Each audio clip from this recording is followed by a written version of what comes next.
எல்லோருக்கும் வணக்கம். எல்லோரும் எப்படி இருக்கீங்க? நல்லா இருக்கீங்களா? இப்போ நான் உங்களுக்கு சுவையான ஒரு உப்புமாவும் அதுக்கு தேவையான சட்னியும் உங்களுக்கு நான் ரெடி பண்ணி காட்டுறேங்க. அந்த சட்னிக்கு தேவையான பொருள் கொஞ்சோண்டு கடலைப்பருப்பு. இந்த கடலைப்பருப்பு லைட்டாக பொரித்து இங்கே பாருங்கள், லைட்டாக வறுத்து இந்த மாதிரி எடுத்துக்கணுங்க. இந்த கடலைப்பருப்பு லைட்டாக வறுத்து எடுத்துக்கோங்க. இந்த மாதிரி கொஞ்சம் வறுபடட்டும். வறுத்தவொடனே எப்போவுமே உப்புமாவுக்கு உப்புமா கொஞ்சம் சப்புன்னு இருக்கும் இல்லைங்களா சாப்பிட்றப்ப. அந்த மாதிரி பொருளுக்கெல்லாம் பார்த்திங்கன்னா கொஞ்சம் காரமாக சட்னி பண்ணி சாப்பிட்டிங்கன்னா ரொம்ப டேஸ்ட்டாக இருக்கும். இங்கே பாருங்கள், இப்போ கடலைப்பருப்பு வறுபட்டுருச்சுங்க. இதை எடுத்தாச்சு. இப்போ இதனோட கொஞ்சம் காஞ்ச மிளகாய், அப்புறம் கொஞ்சம் வெங்காயம், ஒரு வெங்காயம் போட்டுக்கோங்க. அதுக்கப்புறம் ஒரு தக்காளி போட்டுக்கோங்க. போதுங்க, ஒரு வெங்காயம் ஒரு தக்காளி போதும், 2 காஞ்ச மிளகாய் போதும். இதுக்கு என்ன பண்ணணும்னா, இந்த சட்னிக்கு இந்த உப்புமாவுக்கு இதை மாதிரி சட்னி பண்ணி சாப்பிட்டிங்கன்னா கொஞ்சம் சுவையாக இருக்கும். சரிங்களா? நம்ம ஏற்கனவே அந்த உப்புமாவும் இதுவாக நம்ம சட்னியும் காரம் இல்லாமல் இருந்தால் நல்லா இருக்காது. அதனால இப்படி பண்ணிக்கோங்க. இப்போது இது கொஞ்சம் உப்பு போட்டு வதக்கிக்கலாங்க. இதை கொஞ்சோண்டு உப்பு போட்டு வதக்கிக்கலாம். அதுக்கப்புறம் சட்னியில் உப்பு போடக்கூடாதுங்க. இதில் உப்பு போட்டு வதக்கிட்டிங்கன்னா நீங்கள் சட்னியில் உப்பு போடக்கூடாதுங்க. இங்கே பாருங்கள், இது மாதிரி வதக்கி எடுத்துக்கோங்க. இது மாதிரி வதக்கி எடுத்துக்கோங்க. சரிங்களா? இது மாதிரி வதக்கி எடுத்துட்டு இங்கே பாருங்கள், வெங்காயம், தக்காளி, காஞ்ச மிளகாய் எல்லாம் நல்லா வதங்கிருச்சுங்க. இந்த நேரத்தில் ஒரு தட்டில் இதை எடுத்துருங்க. வெங்காயம் இதில் கடலைப்பருப்பு போட்டிங்கன்னா இந்த கார சட்னிக்கு ரொம்ப சுவையாக இருக்கும். அதனால தான் உங்களுக்கு அதை மாதிரி நான் பண்ணி காட்டுறேன். இப்போது வெங்காயம், தக்காளி எல்லாமே வதங்கிடுச்சுங்க. இந்த டைமில் இந்த தட்டில் இதெல்லாம் எடுத்துருங்க. இதெல்லாம் எடுத்துட்டு இப்போது உப்புமாவுக்கு ரெடி பண்ணலாங்க. இதை நான் அப்புறம் அரைச்சி உங்கள்கிட்ட காட்டுறேங்க. இது ஒரு மிக்ஸி ஜாரில் போட்டு அரைச்சி எடுத்துக்கணுங்க. இது உங்களுக்கு அப்புறம் அரைச்சி காட்டுறேங்க நான். இப்போ என்ன பண்ணலாங்க, இப்போது உப்புமாவுக்கு ரெடி பண்ணலாங்க.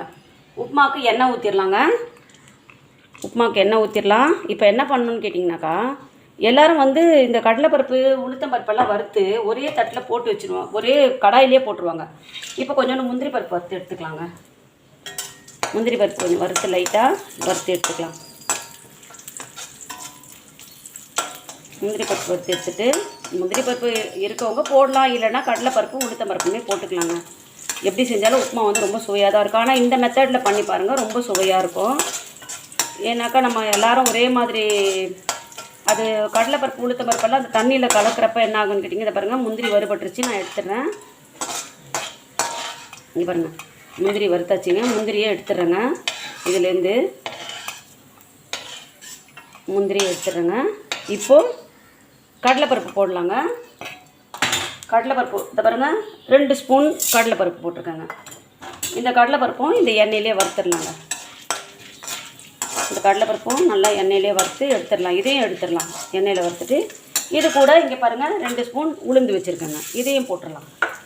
இது 2த்தையுமே நல்லா வறுத்துட்டு இங்கே பாருங்கள், இது 2 நல்லா வறுபட்டு. ஏன் இந்த கடாயிலேயே நான் உங்களுக்கு பண்ணி காட்டுறேன்னு கேட்டிங்கன்னா, இது கொஞ்சம் நல்லா பெருசாக இருக்குங்க இந்த கடாயி. அப்புறம் பார்த்திங்கன்னா, எனக்கு இந்த நான்ஸ்டிக்கில் செய்கிறதுல அவ்வளோ உடன்பாடு இல்லைங்க.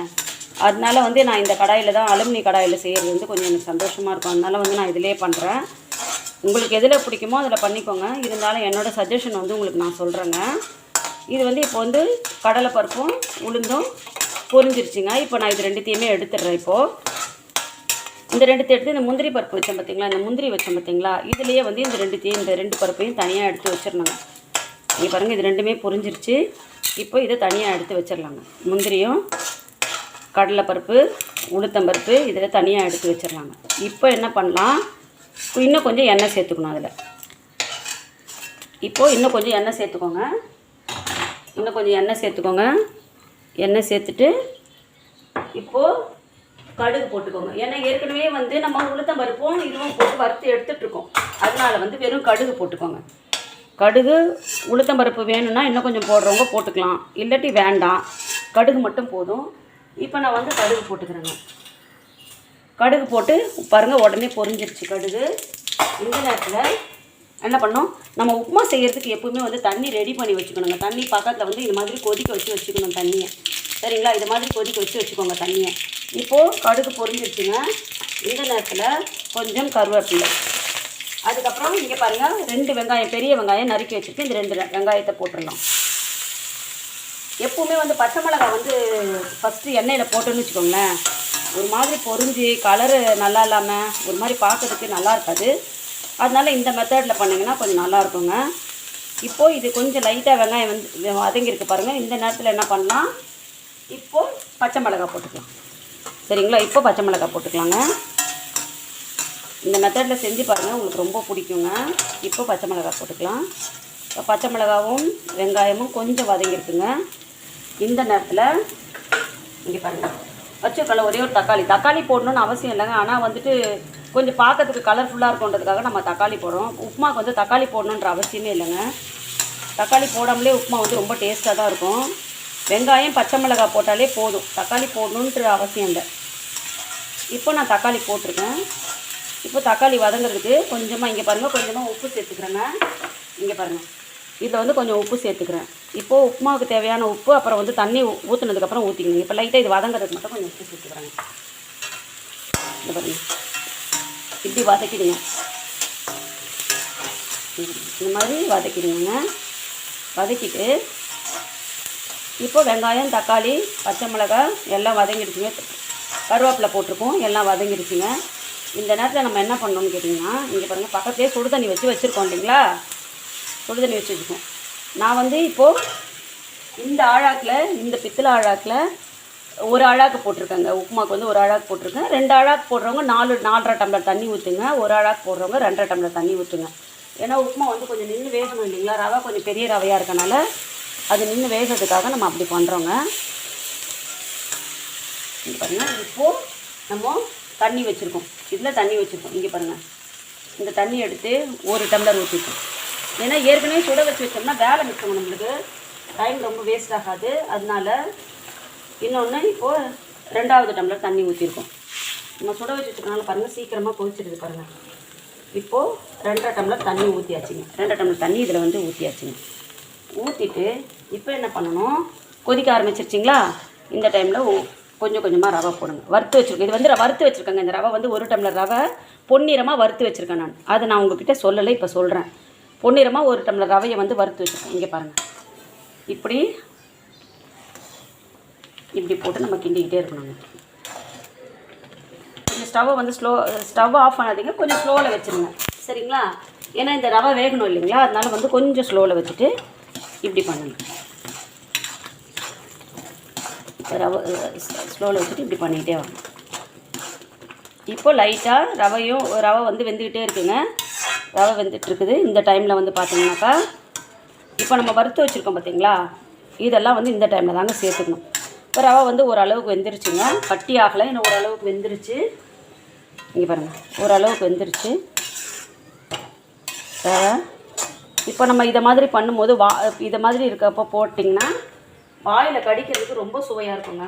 இங்கே பாருங்கள் இந்த நேரத்தில் பார்த்திங்கன்னா கடலைப்பருப்பு உளுந்து இது 2த்தையும் போட்டோம். இப்போ முந்திரியும் போட்டுடலாம். இந்த மெத்தடில் பண்ணிங்கன்னா ரொம்ப சூப்பராக இருக்குங்க. அந்த கடலைப்பருப்பு, அந்த முந்திரி, அந்த உளுத்தம்பருப்பு எல்லாம் வாயில் கடிப்பட்டு ரொம்ப டேஸ்ட்டாக இருக்கும். இப்போது நான் உங்களுக்கு இதை இப்படியே வச்சிடுறேங்க. வச்சுட்டு 1 செகண்டுங்க, நான் உங்களுக்கு அந்த சட்னி எப்படி பண்ணுறதுன்னு சொல்லிட்டு உங்களுக்கு பண்ணி காட்டுறேங்க. இந்த சட்னி வந்து ஜாரில் போட்டு அரைச்சிடணுங்க.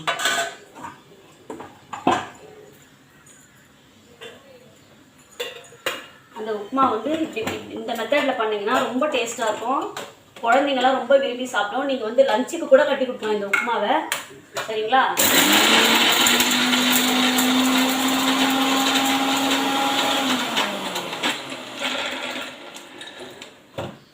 தேவையான அளவு உப்பு சேர்த்து இங்கே பாருங்கள் கார சட்னி ரெடிங்க. ஒரு சுவையான கார சட்னி ரெடி ஆகிடுச்சு.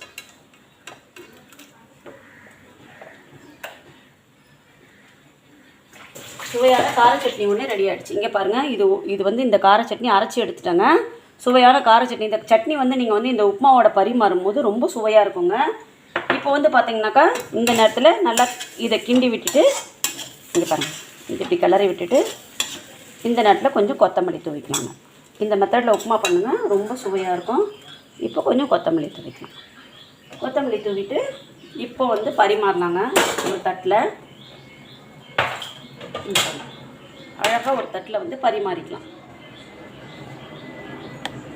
தட்டில் இங்கே பாருங்கள் உப்புமா பரிமாறிக்கலாம். இந்த மாதிரி ஒரு தட்டில் உப்புமா பரிமாறிட்டு சைடில் வந்து இந்த சட்னி வச்சா ரொம்ப சுவையாக இருக்குங்க. இந்த சட்னி எடுத்து சைடில் வச்சுக்கலாங்க. இங்கே பாருங்கள், இந்த சட்னி தாளிக்கிறவங்க தாளிச்சிக்கலாம், தாளிக்காதவங்க அப்படியே வச்சுக்கலாம். அதனால் வந்து சுவையான உப்புமா எவ்வளோ அழகாக ரெடி ஆகிடுச்சு பாருங்கள் சட்னியோட.